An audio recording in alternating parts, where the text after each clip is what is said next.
Hello everyone. Hello guys. Is S3. So yesterday I told you a bit about S3, like what is S3. So anyone want to explain what is S3? Like anyone want to tell what is S3 and not explain like because we have not studied S3 yet. Anyone knows what is S3? Storage space. Storage device. Yeah.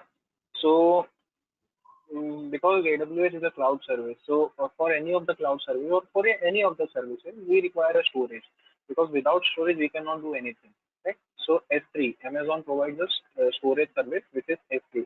S3 is simple storage services because simple storage and services contain S, so that is why S3, right? S3 is a storage service object store because I'll tell you like whatever the data that you store in S3 is known as object.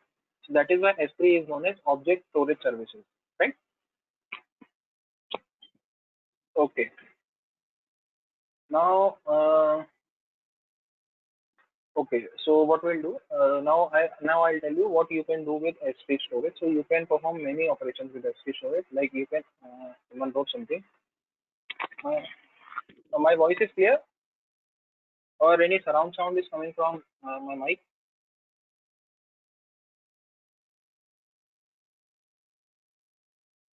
Okay, because it's raining outside my house, so that's why you might have some of the issues with my voice. So just a minute, I'll close the window. Just a minute, I'll be there. I'll close the window. Just a minute.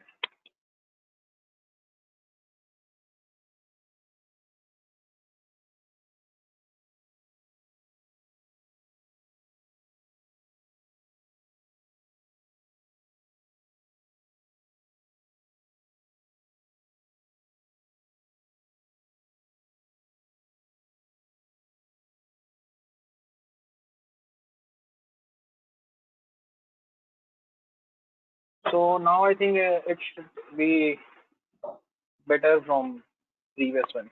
Is it better now?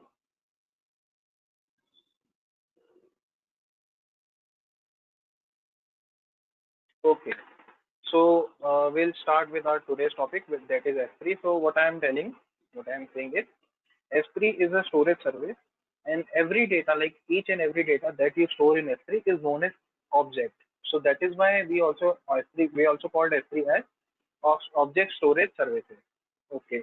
Now, as we can say, like you can store like you can store as much data as you want to store in S3. Like you can store websites, you can store mobile applications, you can store Word file, you can store PDF, you can store PPT. Like you can store any of the file, any of the data type in your S3 bucket. So S3 bucket do not restrict you to store any file. Like S3 is not having the permissions and security issues.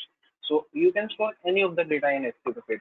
We can host the websites with S3 bucket. We can host or we can deploy different projects on S3 bucket. So we can use S3 buckets in multiple ways. Now we have different type of S3 buckets. So before moving that, I want to ask you guys, what is object storage? Anyone want to explain, or anyone knows what is object storage? So please let me know what is object storage, because S3 is an object storage services. And so what is object storage? Anyone writing? So please first write yes or no, then write your answer.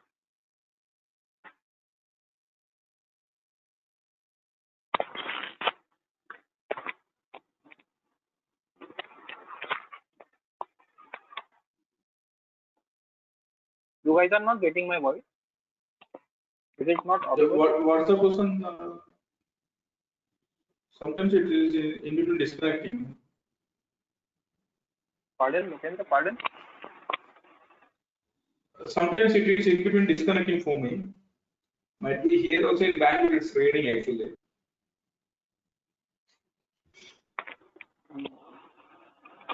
My voice is not coming here. Actually, I'm having some network issues also today. So, okay, so Frank has written he don't know what is object storage. So, anyone else who want to explain what is object storage?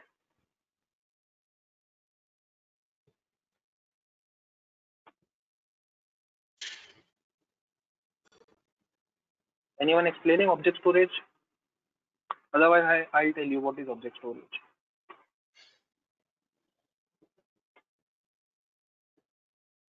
Acha, any example of object storage? Any example? Photos, videos, Uh, what is object storage? How we can define an object storage? Any example, real example, like photos, videos, kind of thing. yeah, definitely. So all the data that is unstructured, right? Because Yeah, photos, unstructured videos, digital. music that are unstructured data, right? So that are object storage, and the data that are in a structured form are known as block storage, right? So there is a very like minute difference between object storage and block storage. Object storage is the storage which contains unstructured data, right? Like our music, photos, uh, videos, and all. So that is object storage. So object storage is a strategy that manages and manipulates data storage as distinct unit called object. These objects are kept in a single storehouse. Definitely, that is S3, the bucket that we create, which we create the bucket. Object storage combines the piece of data that make a file and all add all its relevant metadata to that file. Definitely. So when you create, like we'll see when we create a S3 bucket and when we upload the data in that S3 bucket, so it creates a folder or it creates a file for us of that file that we are uploading. So it contains all the data, like all the metadata, each and everything. So that is object storage. So now, if we are using S3 bucket, so we should be aware or we should know what are the benefits of S3 bucket. So S3 bucket is easily managed data and access control. Like we can easily manage and access our data. We can give permissions of our S3 bucket to different accounts as well. Like if I am having an account and my client is also having an account, so I can create S3 bucket in my account and I can give access of that S3 bucket to him as well. So this is much like this is the most efficient storage services that AWS provides. Wide range of cost-effective storage classes. Definitely, S3 provides us various amounts of storage classes like infrequent access, glacier, standard access, and the various type of storage classes S3 bucket provides. So with this various different type of storage classes, we can store our data as per our requirement. Like if we are storing the data that the data that we do not require on our daily basis. So I will store that data in the standard class, right? We'll store that data in that type of storage class, in which we can access our data after a certain period of time. So in this way, we can store our data. We'll be seeing each and everything in details. Industry-leading performance, scalability, availability, and durability. Definitely. So this is a benefit of S3 buckets because it is scalable, it is available in each and every region.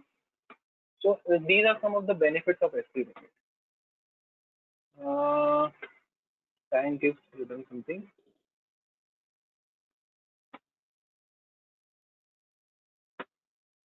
Just like, oh, Tank is saying just like we can say a kind of Dropbox, like it is a kind of Dropbox. We cannot say like it is similar to Dropbox, like it is all the same in Dropbox and S3 bucket. Like it's just a kind of Dropbox, you can say. Now we will see how S3 bucket works. So okay, so I'll tell you how this is not the like okay. So I'll tell you how S3 bucket works. So basically, to access the S3 or to access any of the service, we need an access point. So we get an S3 access point. With that access point, we can access our bucket, and then we can configure our bucket, and then we can also put the limitations on our bucket. So basically, how S3 bucket works, I'll create a diagram and I'll show you.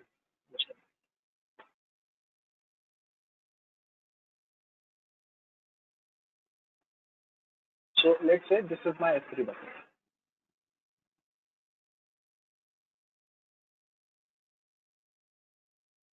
Right? And this is me.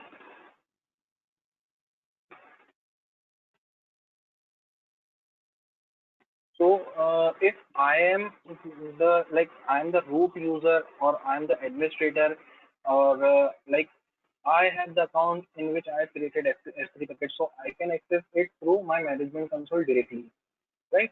Management console directly. If I have created S3 bucket in my account, so management console.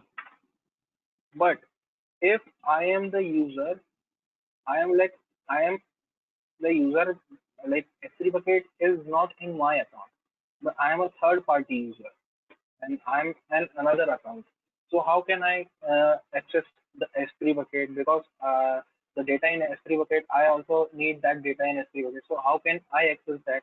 So then in that case, what we can do, we can give access to this account with our root account. And then with the help of this account, we can like connect or through AWS CLI. And then with the help of that CLI, we connect to S3 bucket. So if we have third party, so we use AWS CLI. I'll show you today how we can connect S3 bucket through AWS CLI. This is third party.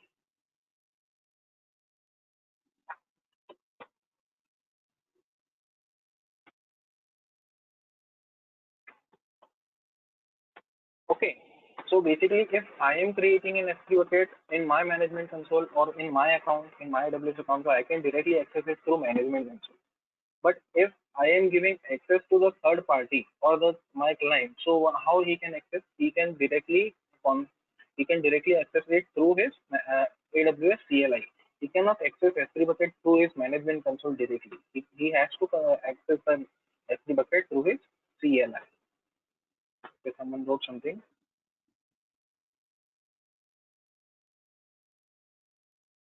if you want S3 bucket in your IAM user, so you have to create S3 bucket in your IAM user. If I am creating like S3 bucket, we cannot access S3 bucket outside our account directly through management console, right? So if you are, I can give access to my IAM account, IAM user. So how you can access? You can access through AWS CLI. If I am a root account and I've created an IAM account for you, I've given the IAM account, IAM user to you. So I'll do, I'll give the access of S3 bucket to your IAM account, and then how you can access it? You can access it through AWS CLI. I can also mention what type of actions I want you to perform. Like if I want you to only read the bucket, so I can specify that I only want you to read the bucket. I don't want you to write in the bucket. So I can specify that action as well. I'll show you how we can configure that. Okay. Okay. So I think that you guys have understood how S3 we can access the S3 bucket. Like if we are creating S3 bucket in our account, so we can access it directly through management console. But if we want to access our S3 bucket, or if we want to give access of our S3 bucket to the third party or of our client, so what we need to do, we need to give access of our S3 bucket to that account, and then from that account, what we can do, we can directly access it through CLI. The third party or the third party applications, third party users cannot access the S3 bucket through management console. Like I'll show you because I have also created one more account of me. I'll show you that also. Nishit, one quick question. Yeah. S3, it will be physical storage, it will be available for each object, or it will be with the address, it will be available in S3 balance. Pardon. Memory Your voice is not clear. in S3, the physical object will it store, or something like the memory address, it will be available in S3. No, you can store what any of the objects. If you want to store the PDF file, so you can store PDF file as well. If you want to store any of the command, like any of the codes, you can store that code also. You can store anything. Like if you want to store You can store music, audio, and video as well. You can store, like yesterday we have seen, we have stored that image of virtual machine. So we can store any of the objects in S3 bucket. Okay, but while accessing that object, will it be through address base or something like see, in EBS, maybe while accessing it will be with a record wise, so they'll have identified to identify the record some keys and they can get it from EBS. But S3, if I want to access a photo or if I want a picture, so how it will be the record? So how it's going to be? Yeah, maybe next seconds, No, next you can show that one also. It will be good. How they yeah, will access like their particular. uh, okay, so like if I want to like edit any of the objects in my S3 bucket, right? Is this the question you are asking, right? Yeah, Like yeah. Access. in uh If I want to access the data which is stored in S3, not a normal records, okay. object, a kind of No, picture, so a kind you of, can directly. Okay, I'll show you. Just a minute. Okay, is my screen visible? yeah. So you can see I created a S3 bucket 8SB123, right? Mm. I can directly enter in my bucket. You can see I have uploaded one file in this S3 bucket, Yeah. right? So I can go in this bucket and I can directly download it. Okay. Again, when you So download where, sorry, proceed. in your Sorry, system, proceed. in your PC, it No, no, will no. download. Okay.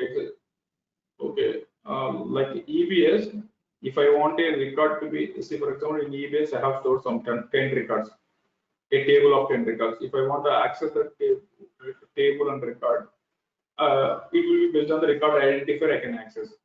But here I have stored a file which contains the data. If I have to access the file data, not Mm-hmm. actually the file data, is there Mm-hmm. any process to do that one, or we need to download again, store it as a table, then access the You will record? click on open.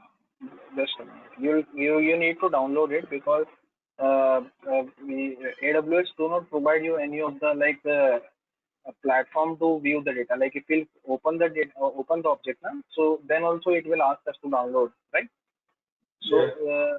if you want to like because if Amazon will provide us the platform or Amazon will provide us the way that we can change or we can write the data in our S3 bucket, right?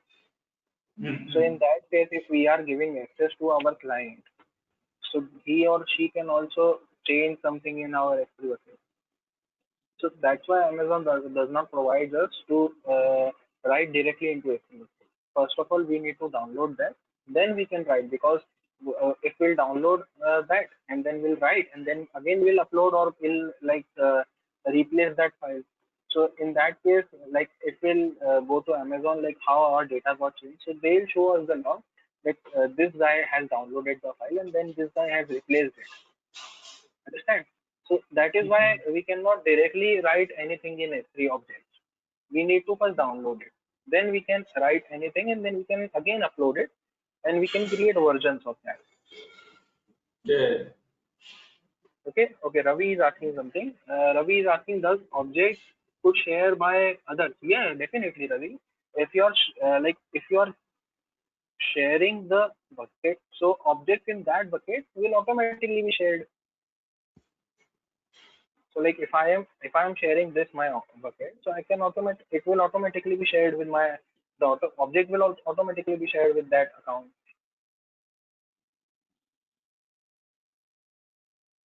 And if you want to make like if you want to make the whole object or whole bucket public, like if you are hosting a website, so in that case you should have to make the object or you should have to make the like the S3 bucket public. So you can also make it public. So in that case, anyone can access your bucket with the ARN. Got it?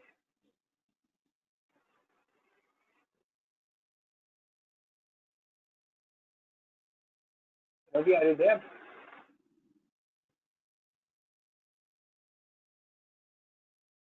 Okay. So where were we? So we were on the working of S3 bucket. So this is how S3 bucket works. Have you guys understood how S3 bucket works?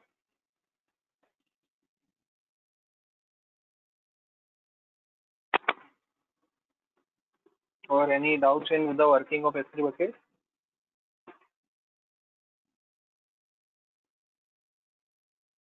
Right in the chat box now. Okay, understood. So where were we? We were on how S3 bucket works. So now we have the images of how we can create S3 bucket. So I'll not show you the images. I'll directly demonstrate. So what we will do, we will go directly onto our console home and I will show you from the scratch. So what you can do, like the same way that we are accessing the services, we'll directly search for S3. Then we'll move on to S3. So here I am having one bucket, like I've created this bucket. So if I want to create a new bucket, so what we can do, we can directly create a new bucket. Now I have to give a bucket name. So yesterday also I told you that bucket name is like the bucket name should be unique globally. Like if you are giving a bucket name, so you cannot use that bucket name again and again. So we'll try some of the bucket names because I don't know if anyone have used that bucket name before or not. So I'll try the bucket names, right? So any suggestions for bucket name? Give me suggestions now. I've, I'm also trying. You guys also give me suggestions for S3 bucket name. If my name, if AWS takes my name, so we'll continue.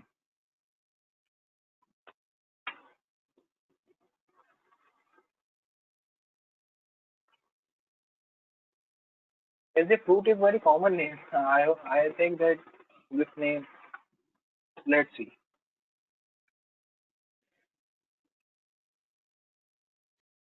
Okay, no one took this name. Okay, let's see. Yeah, so I have entered bucket name as fruit. Now I will select the region in which region I want to create my studio bucket. So I'll leave my default region, that is which is North Virginia. Then if you already having any existing bucket, like I have existing A test B123 S3 bucket, right? So if you want the settings to be same as that of existing created bucket, so you can directly create that, click on that. But if you don't want that, if you want to configure the bucket on your own, so you can also do that.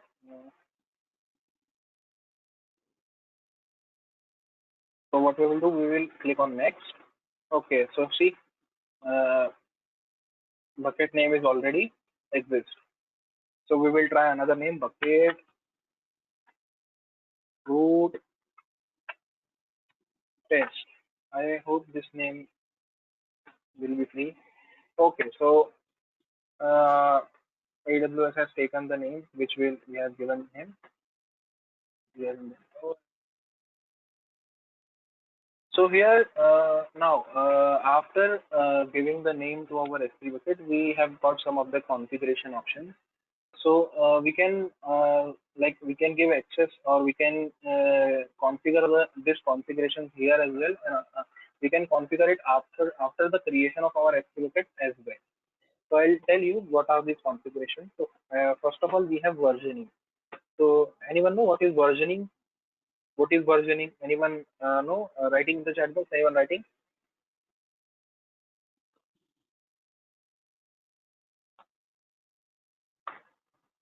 To maintain the history of the object, kind of like what are the changes previous version given once. Whenever it changes, it will create a version. No, your voice is not clear, looking. Manoj is telling assign versions. I kind of Version, Manoj, but not exactly. as a version is something like whenever the object is changed, it will keep it as a one version. Like it's going. Yeah. So okay. So I'll tell you. Okay. So kind of like both you guys have said kind of things. So I can say like it is almost correct. So what we can say versioning is like if I am working on any project, right? And I have created a code. Let's say we will take an example like uh, uh, let's say we'll take an example of that game PUBG. You guys must have heard about that game, right? So they have when they have created their game, like the game PUBG, the company Tencent, right? So they have they have coded something for the game. So they have created a version of that code. Because when they after a span of 10 months or after 1 year, every span of 6 to 10 months or 1 year, they update their game.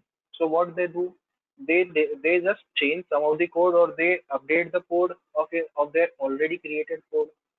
Every time when they update the game, they do not create new codes, right? So what they do, they directly change or they update the already created code. So whenever we are creating a code, we will give a version to that code. Then whenever we update that code, so that new updated code is the new version. So then we have two versions, previous version and the new version. And then after if then again on then after that again if we are updating the code, so that is version 3. That is the latest one. So this is how we can create versions of our object. So this is known as versioning. Yeah, Manoj, when uploaded some object repeatedly and modify the object, definitely. This is what I am telling. If you are updating any object, updating any code, so you are creating new versions of that. So that is versioning. So if you guys are hosting any website or if you guys are deploying any application, so in that case you can create versioning. So in that case you can enable the versioning from here. But I don't want to enable versioning from here. I'll show you how you guys can enable and disable versioning after creating of S3 bucket. So that is why I am not enabling any of these services. I'll just explain you. Now we have server access logging. So what is server access logging? So anyone know what is server access logging in general term? Or I'll tell you what is server access logging. Anyone know?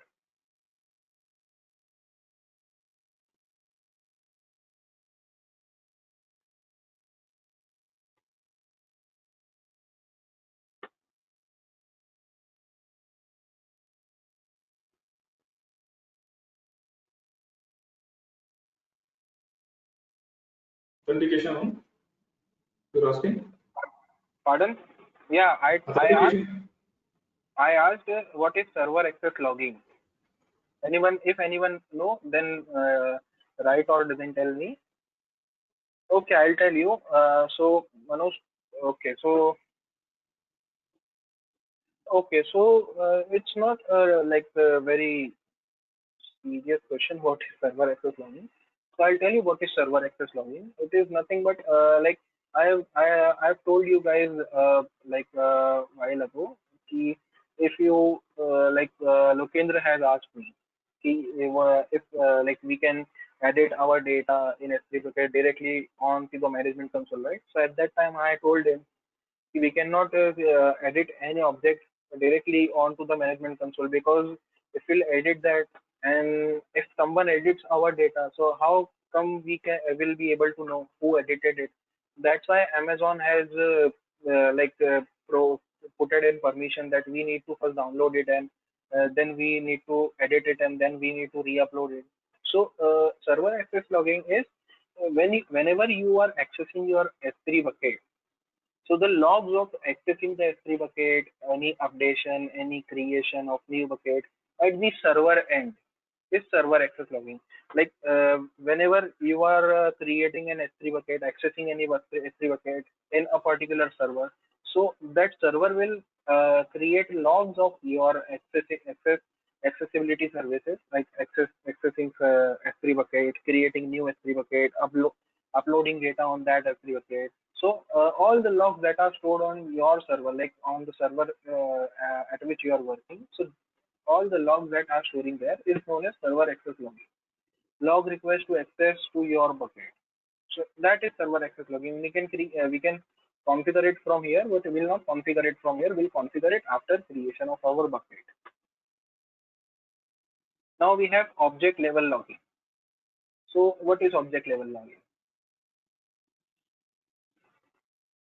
So it is similar to that of server access logging. Object level logging is nothing but it is related to objects. So basically, we can record or we can create object level logging with the help of AWS CloudTrail. So I'll tell you what CloudTrail is. Have I told you guys what is CloudWatch? Like remind me, yes or no? Have I told you what is CloudWatch? No, no, Okay, no, so Nishit. we have two services, CloudWatch and CloudTrail. These are monitoring services.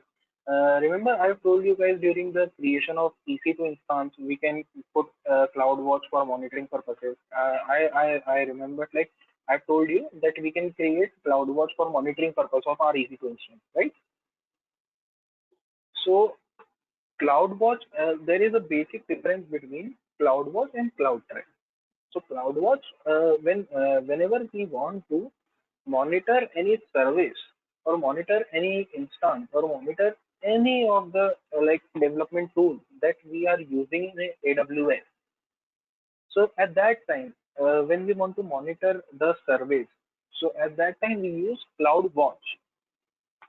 But whenever we want to monitor the usage of our AWS account, like anything related to account, so at that time we create AWS CloudTrail.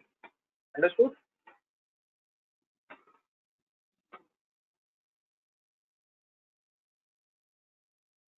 Understood or no? Okay, so I'll tell you. Like, okay, understand one. Like, if you are creating an EC2 instance, right? Uh, if you are creating an EC2 instance and you want to monitor that EC2 instance, like what is the how the threshold is working on that EC2 instance at this time, how much, what was the threshold, like after that at this time, how what was the threshold. So that is the monitoring of a particular service. So to monitor a particular service, you configure a CloudWatch. But if you want to monitor the activities of AWS account, like when you access the AWS account, what activities have you done in the account? Let's say I have created an S3 bucket. So that is the activity of my AWS account. So for that we create CloudTrail. Understood?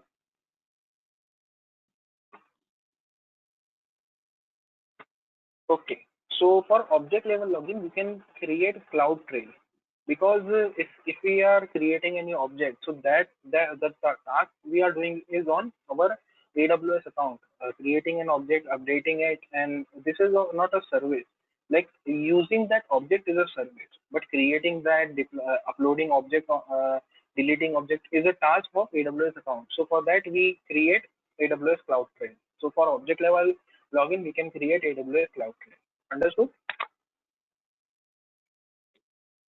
Now, now we can put encryptions on our S3 bucket. We have two ways, two methods of two encryption methods for our S3.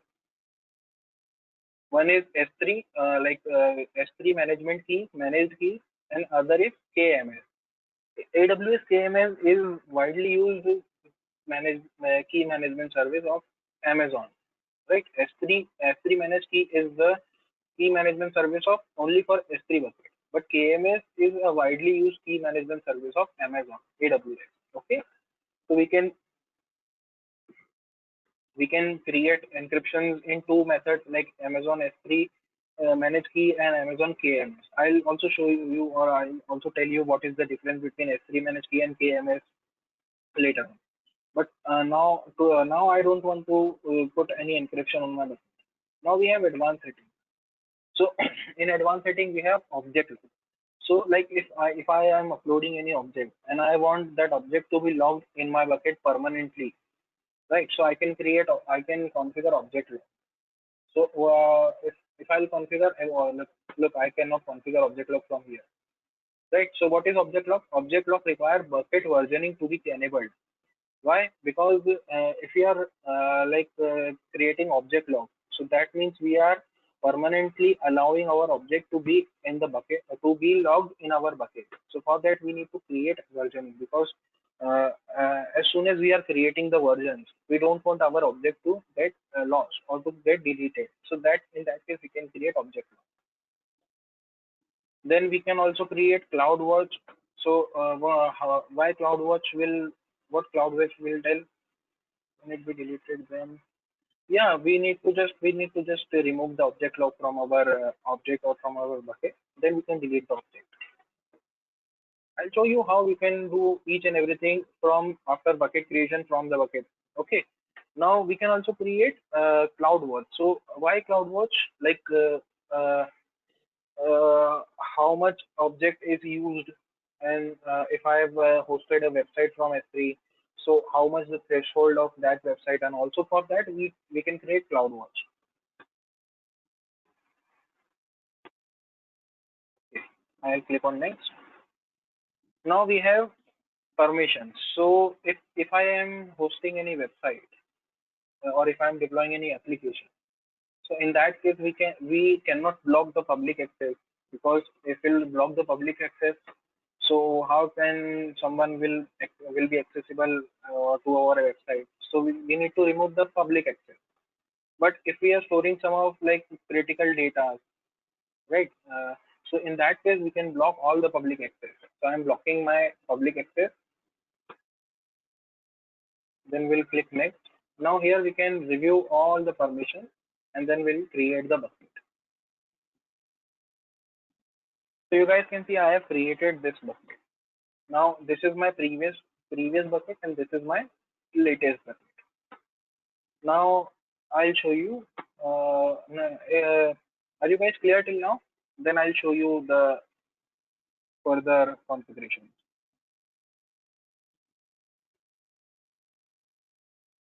Are you guys clear? You guys understood till now? Okay. So now how we can configure any of that configuration, versioning and all after creation of a bucket. So what we need to do, we need to directly go or move into our bucket. Now you guys can see my bucket is empty right now. So first what we will do, we will put some data in our bucket. So what we will do, yeah, and we can also do one thing, like we can create multiple folders. Like if I want to upload music and videos both. So I want a folder for music and I want a folder for video separate. So in that case, I can create multiple folders as well, and then I can upload their data.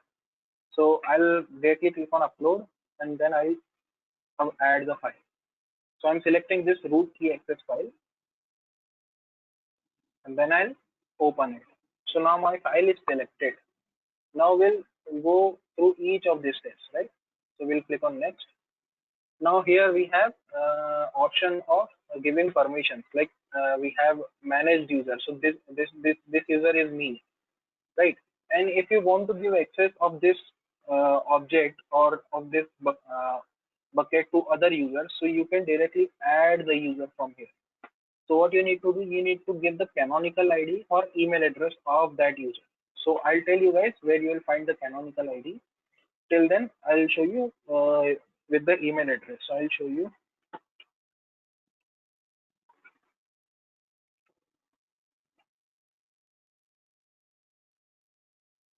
So I'm giving the read access, only read access. Understand? Save. So as I've given this account number and I've given this read access, then here we okay. So we can also okay. So then we'll click next. Now we have different storage classes. Like what type of storage class you want. So we have multiple storage classes. The first and the default one is standard. Standard is designed for frequently accessed data, and it will be in more than 3 availability zones, right? And the standard storage class comes under free tier. That is why they are not charging us. Now we have intelligent tiering. So intelligent, like it is designed for long life data with changing and unknown access patterns. So in intelligent tiering will also be available in more than three availability zones. Minimum storage duration is 30 days.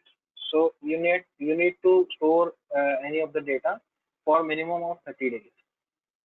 Then monitoring and automation fee per object fee supply. Like if you are putting the monitoring, if you are creating CloudWatch, so then you need to pay as per the objects that you are using. There is no retrieval fees. Like if you want to retrieve the data, so there is no retrieval fees for your data in intelligent AI. Then we have standard IA. So standard IA is nothing but standard infrequent access. So we have long-lived infrequently accessed data. So if you want to store the data that is not like that you guys will not access on daily basis, so you can store that data in infrequent access. Here also the configurations are same, but because we are storing in an infrequent access, so we need to pay for the retrieval fee. Like if you want to retrieve the data, then we need to pay as per the GB.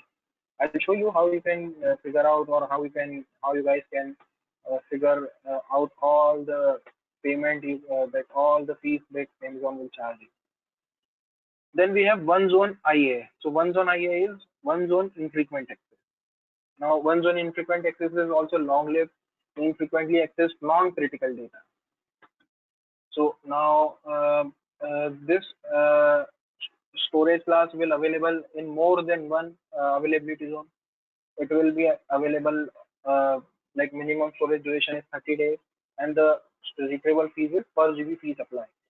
Now the major concern is like all of the storage class is having per GB fee supply, but every storage class is having different charges for per GB.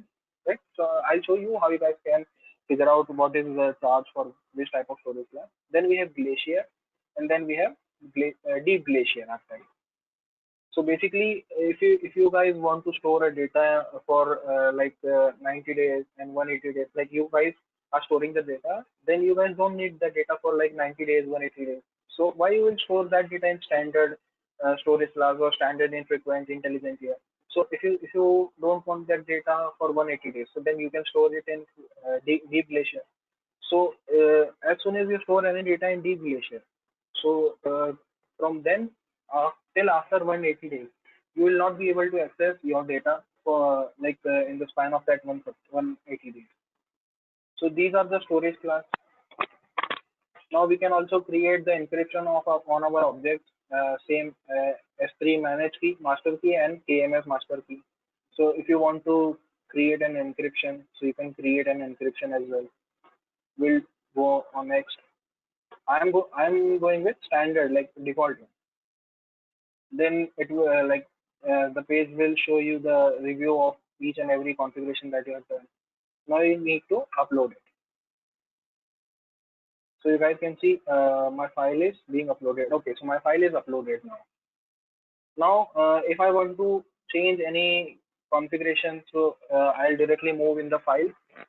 Now I have here I have the overview of file, who is the owner of file, last modified, e tag, storage class is standard, server side encryption. No, so I didn't put any encryption on that. Size of the object and key and object URL. So you can access this object with this object URL. Like if you want to if you want to give this object like data of this object to any other guy, so you can give this object URL. Where is the copy the link? I'll open in a new.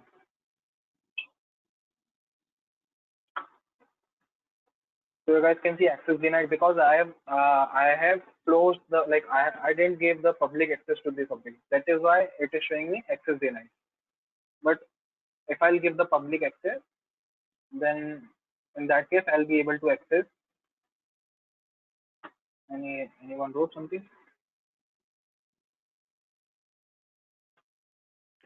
Manoj is asking something. One query: do we select S3 storage capacity or is it unlimited? Manoj, you can store as much data you can, but they'll charge you as per your GB size. Like if you are storing the data of 100 GB, so they'll charge you for 100 GB. You can store like as much of data you want, but they'll charge you for the GB. So you need to be sure, or you need to be aware that what type of storage class you want. Like if you want the data for daily basis, so you'll not require a data of more than 5 GB to 6 GB on daily purpose, right?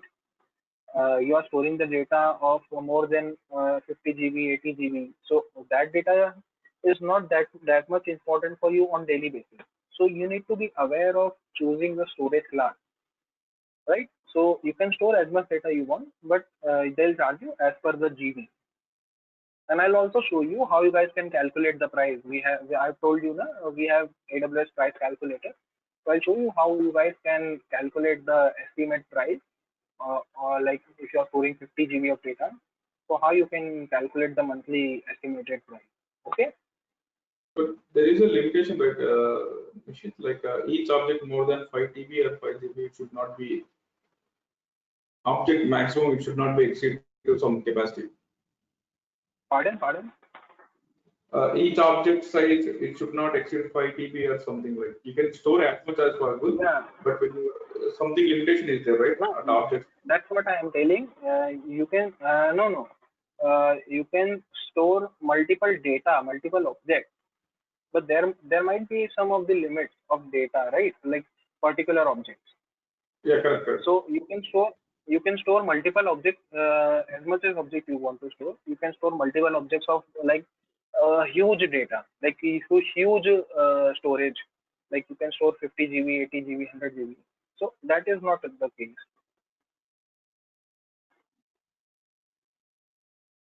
So okay. So what I was telling, okay. So we have seen, like you guys can see, my bucket and object is not public. That's why the link or the object link that the AWS has provided me, uh, access denied. But we also have one more bucket. This one, A test B123. This object can be public. So what I'll do, I'll make this object public. So just a minute. So what I block. Okay, so you guys can see here block all public access is off. So this bucket is public. So what I'll do, I'll directly move into this bucket. I'll see permissions here as well.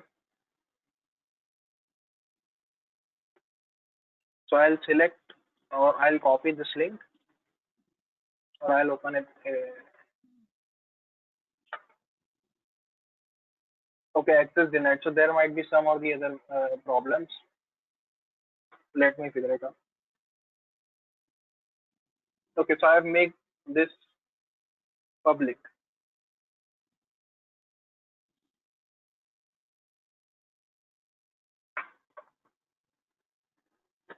So you guys can see, as soon as I made my bucket public, and as soon as I have entered my like URL which AWS has provided me, my file gets opened, and they ask me to download the file because this is a file, right? And if I have stored some, if I have hosted any of the website, so in that case, this link will open that website for me.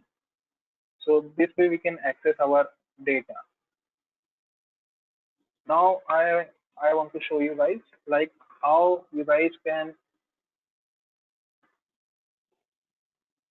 configure versioning and all after creating bucket. So what you guys need to do, you guys just need to click on the bucket, like you guys need to enter the bucket. Then here we have different options, right? For properties, permission, management, access point. So we'll see from last to first. So at last we have access point. So what is access point? So if you guys want to access this bucket, like through any other VPCs, through any API, through CLI, so you can create different access points also. So if I want to like give access of my S3 bucket, so I can create access points as well. Then we have management. So management plays a very important role in an S3 bucket. Like if you guys have understood what is management, so then you can do almost 90% of the work of estimate. So in management, at first we have life cycle.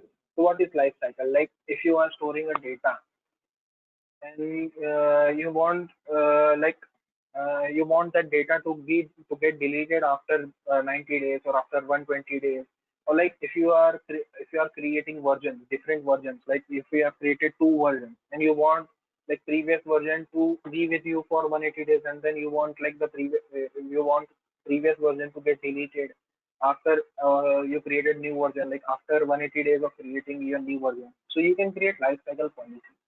So how you can create? You need to go on to life cycle. Then you need to add a life cycle rule. You need to give a rule. So I'll give delete old version. Then I need to choose a rule of scope, like rule scope.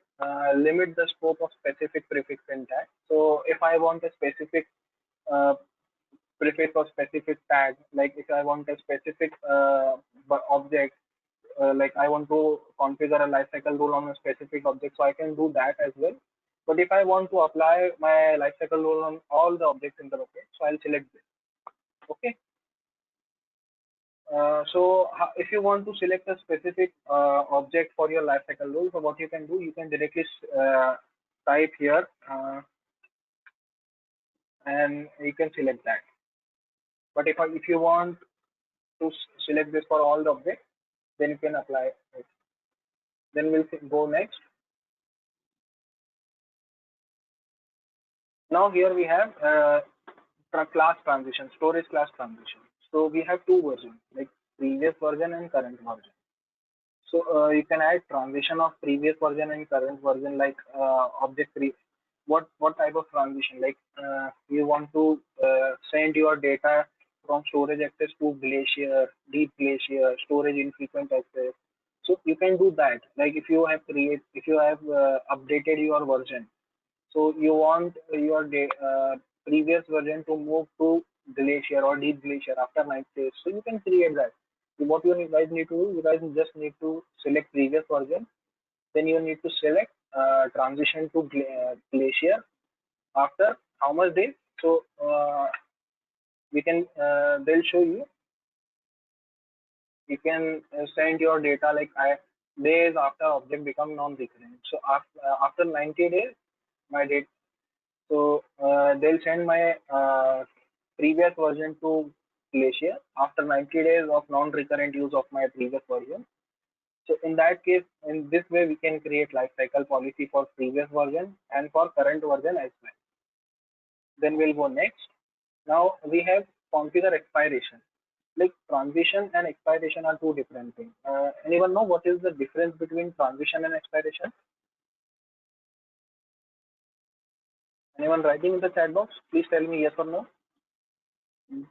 If you are writing, then I'll wait. Otherwise, I'll tell you. Okay, Ravi said no. Anyone?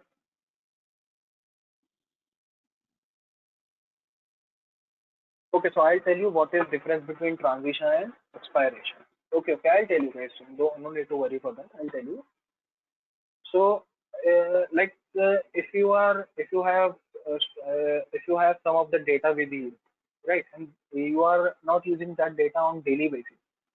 So what you will do, you will store that data or you will take the backup of that data. So that is known as transition.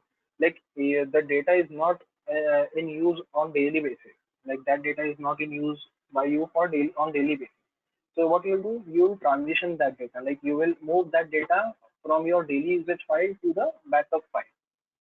And what is expiration? So if you have some file or if you have some data and that data is not in use for you, like that data is in your system since past 2 to 3 years, and you have not used that data and you don't want that data for its future use. So what you can do, you can expire that data, like you can remove that.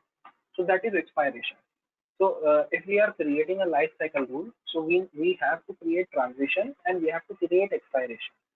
So what transition will do? Transition will move our data from the storage class we have into the another storage class. And what expiration will do? Expiration will expire or delete our data which we don't want for our future use. So we can configure expiration on current version and previous version. Are you guys understood what is transition and expiration?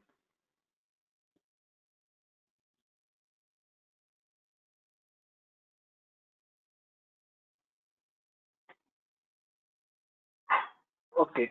So we can create expiration on current version as well as previous version. So I'll show you how you can create. It is very simple, same as transition. You just need to select the version. Then you can read permanently delete previous version after 365 days from becoming a previous version. Like I have updated my version, right? And I am creating this life cycle. So now my previous version will get deleted after 365 days as soon as I create a new version. So this way we can create a expiration policy in a life cycle. Now I can also create for current version. So you guys can do in this way. Okay, I'll do for previous version. So if you are creating a life cycle policy, so you need to create at least one expiration policy. So I'm creating one. Okay, now we'll go select next. Now you have to acknowledge this and then we'll save the life cycle policy. So you guys can see my life cycle policy is saved. Delete over version is the name. Apply to whole bucket. Action for current version, we have not set any action for current version. And for previous version, permanently delete. So in this way, you can create a lifecycle policy.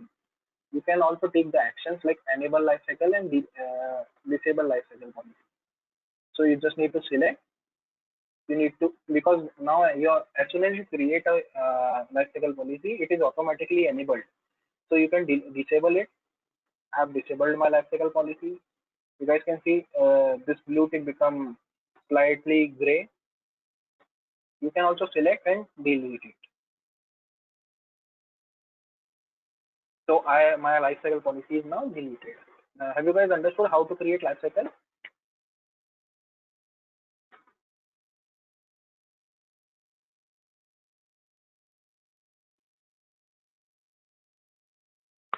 Okay, Manoj is asking if our main aim is to delete unused file, then why are we performing transition to move it into backup storage and wait it to be deleted? No, Manoj, you must have like seen, I have not created any transition like during the lifecycle policy creation. Okay, see this again. I'll select add lifecycle policy. Okay, I'll give any name old. I'll apply it to all the objects. I'll go next. And in the transition, like you can see, I have not added any transition. I'm directly going on to next, and then I can give expiration. So I'm directly giving the expiration. I'm not adding any transition. So you don't need to add, like this is not compulsory to add any transition. But if you are creating a life cycle policy, so life cycle policy means you are moving your data from one class to other class. So you can, what you can do during a life cycle policy, it is not compulsory to